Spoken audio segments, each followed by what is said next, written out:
अपने शौहर का सहारा बनिए, इसका हौसला बनिए। जिंदगी के उतार चढ़ाव में अपने शौहर का सहारा बनिए। जब दुनिया की परेशानियां उसे घेर लें तो उसकी सबसे तवज्जो देने वाली, सुनने वाली बनिए। जब वो मुश्किलात में घिर जाए तो आप वो दिल बनिए जिसकी तरफ वो सुकून के लिए रुजुआ करे।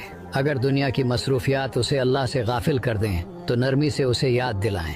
अगर वो अपने वालिदैन का ख्याल न रख पाए तो मोहब्बत से उसकी तवज्जो दिलाएं। बीवी का किरदार सिर्फ खाना पकाने, सफाई करने और बच्चों की देखभाल तक महदूद नहीं, बल्कि वो एक अक्लमंद और दानिशमंद साथी होती है जो अपने शौहर को आगे बढ़ने की तरगीब देती है। अच्छी बीवी वो होती है जो अपने शौहर को सहारा देती है, न कि वो जो उसे पीछे धकेल कर खुद आगे आना चाहे। बीवी अपने शौहर के लिए सुकून और इत्मीनान का जरिया हो। वो जानती हो कि कब बात करनी है और कब खामोश रहना बेहतर है। बीवी का असल हुस्न उसके रवैये में है। वो अपनी मोहब्बत और इज्जत से अपने शौहर को मजबूत बनाती है, न कि अपनी जिद और अना से। क्या आपका लाइफ पार्टनर आपको खुश रख पाता है कि नहीं? कमेंट में जरूर बताइए।